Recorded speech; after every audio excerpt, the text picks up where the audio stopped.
Hello and welcome back. The topic in this lecture is how to build failure recovery into stateless applications which are built on cloud-based platforms. We'll see more details in subsequent files.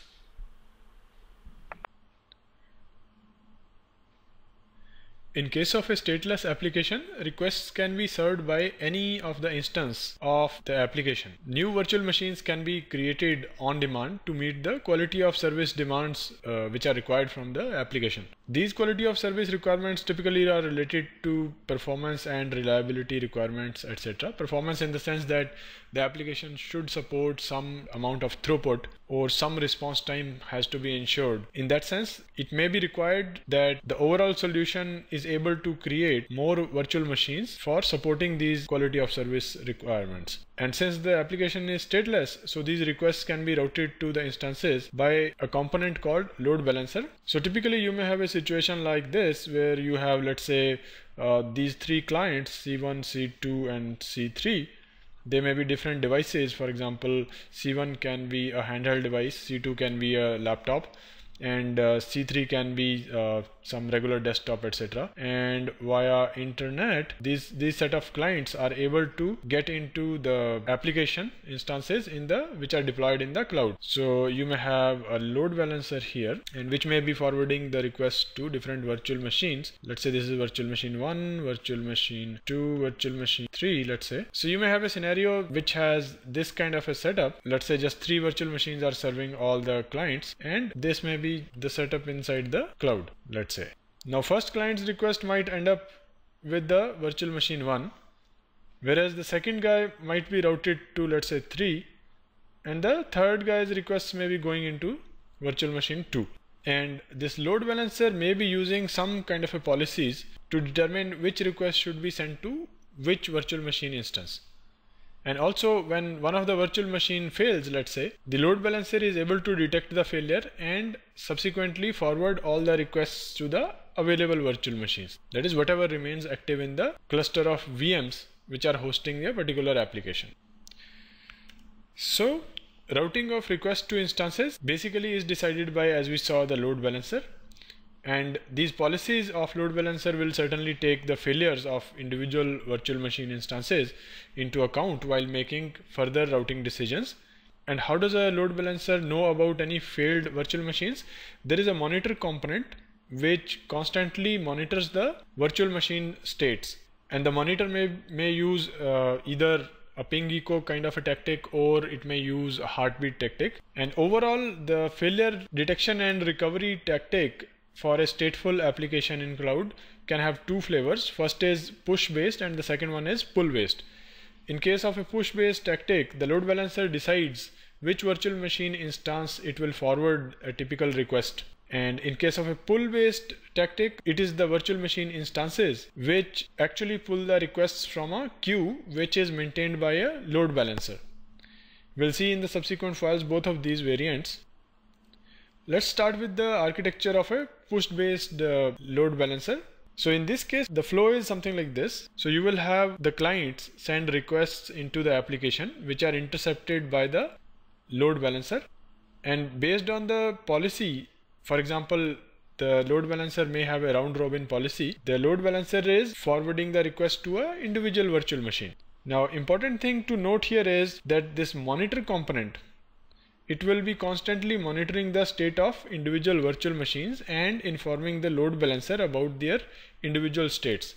For instance, the monitor may get to know that a particular virtual machine, let's say the first one, has consumed all the available main memory to it. And in such a case, the load balancer may make a decision that subsequent requests should be forwarded to the remaining virtual machine. Or another case could be that the monitor comes to know that a particular virtual machine, let's say virtual machine 2, has experienced large number of failures, and as such, several of the requests are getting denied. In such kind of a scenario also, the load balancer policies may be such that it takes the second virtual machine out of the available pool of virtual machines. So in that sense, the monitor component plays an important role where it feeds back into the load balancer the current state of various virtual machines on which the application components are deployed. So as we saw, the role of the monitor is that it observes the virtual machines. The resources such as CPU, memory, etc. they are monitored. Similarly, the request load on individual machine it will be monitoring, and any quality of service violations as we saw. And the monitor sends the virtual machine statistics to load balancer, which includes the failure information. And these statistics may be considered by the load balancer while making request forwarding decisions. So overall, the load balancer decides based on whatever rules it has got configured into it, that when some machine, virtual machine, has to be taken out of the available pool of machines, or when some more resources, that is more virtual machines, have to be instantiated. Since the application is stateless, it is very easy to simply bring a new virtual machine up and the requests could be started flowing into that new virtual machine instance. Compare it with the case where the application was stateful. In that kind of scenario, you would have had to bring the new virtual machine to the same state on which rest of the machines are. That is, the application state has to be consistent across all the virtual machines in case of a stateful applications. Whereas this is not a restriction in case of stateless application, and as such it is very easy to add more resources, that is scale horizontally. This is also known as horizontal scaling, where you can add more instances of the virtual machines into the existing pool of machines on which application is deployed. The monitor will detect the failures. For example, when the virtual machine becomes non-responding, as we just saw a second ago, this happens by the monitor component watching the virtual machine's state. The monitor component detects the VM failures. It is constantly watching all the virtual machines for its resource utilization such as CPU, memory, etc., and also looking at the occurrence of different types of failures on it, and based on that it feeds back this information into the load balancer. And once the load balancer gets to know this, it stops sending requests into the failed virtual machine. However, if there are some requests which are currently in progress on a particular machine which is failed, those requests will be lost.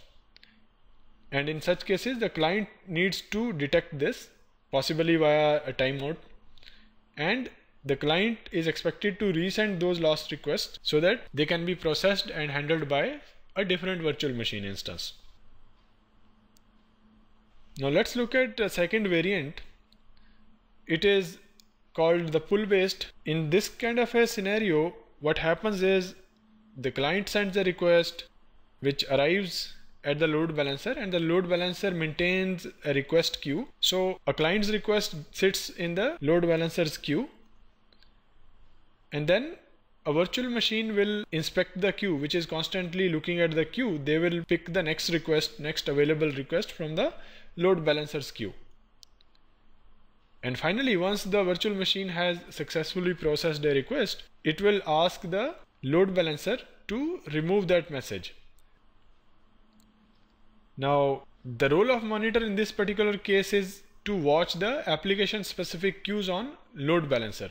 Particularly, it will look at the waiting time for different requests in a queue or length of the queue, which will determine the state of individual virtual machines. That is, how fast or how slow the virtual machines are able to handle the request load. So in that sense, it is able to infer the load on particular virtual machine by looking at the queue statistics. And based on certain rules, it can determine when a particular virtual machine has failed or it is violating the quality of service requirements, and when is it time to add a newer virtual machine. So how does this pull based pattern work?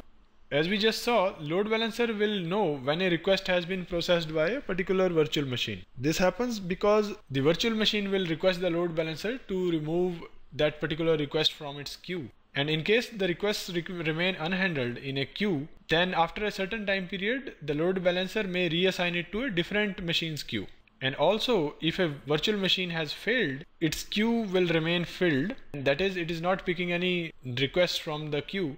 In this case, the virtual machine that is failed is automatically gets taken out of service. And similarly, in case a VM fails, there may be requests which get trapped in the particular failed machine. Now those requests may get processed when the VM recovers, But it might also happen that in the meantime, the client has timed out and resent the same request again, which might be sitting or being processed by a different instance of the virtual machine. So in such a case, the application code must handle the duplicate processing scenario of different types of requests. Let us also briefly look at another important aspect which particularly is applicable on infrastructure as a service clouds. It relates to VM cleanup, that is, when a virtual machine fails due to whatever reason, it will not typically be deallocated automatically. Often a user, a consumer, a cloud consumer who has subscribed to infrastructure as a cloud service and who is owning that virtual machine, that user has to deallocate this machine manually. Often it requires the users to log on to the cloud service provider's portal and look at the status of your virtual machine and make sure that you deallocate it. And of course there may be some vendors which offer some APIs using which you can automate some part of this task of deallocation, but still this has to be done by the consumer, whether manually or they have to develop some script or something by using which you have to deallocate the failed virtual machines. And why do you need to deallocate? Primarily because the charges that you pay to a infrastructure as a service cloud for the virtual machine, they will be continuing to be billed unless you deallocate a machine. And another thing is that when you deallocate, its public or the private IP addresses, they will be available for reassignment. That is, when you bring up a new virtual machine in replacement of a failed one, you can reassign the IP addresses to the new instance. So VM cleanup issues you have to keep in mind while working with any of the tactics that we have discussed so far. Now let's summarize what we have seen so far. We have seen that the primary components are the load balancer and the monitor in both the tactics variants that we have seen for stateless applications. And the load balancer will have some policies which will take failures into account while forwarding the requests to individual virtual machine instances. And the load balancer is augmented by a monitor component which will be constantly watching the virtual machine's status, that is, whether a virtual machine is violating any quality of service requirements, which can determine when a virtual machine can be termed as a failed instance. The tactics for failure recovery in a stateless virtual machine, in a stateless application, can have two flavors. We saw a push based as well as a pull based.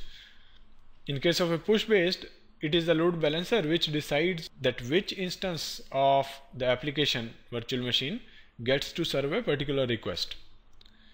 Whereas in case of a pull based scenario, it is the application instance in a given virtual machine which will pull the request from a VM specific queue in the load balancer. And that's pretty much it for this short lecture. As a homework, I would like you to think about the scenarios in which you would like to use push-based load balancer scheme instead of a pull-based load balancer scheme, and vice versa. Thank you.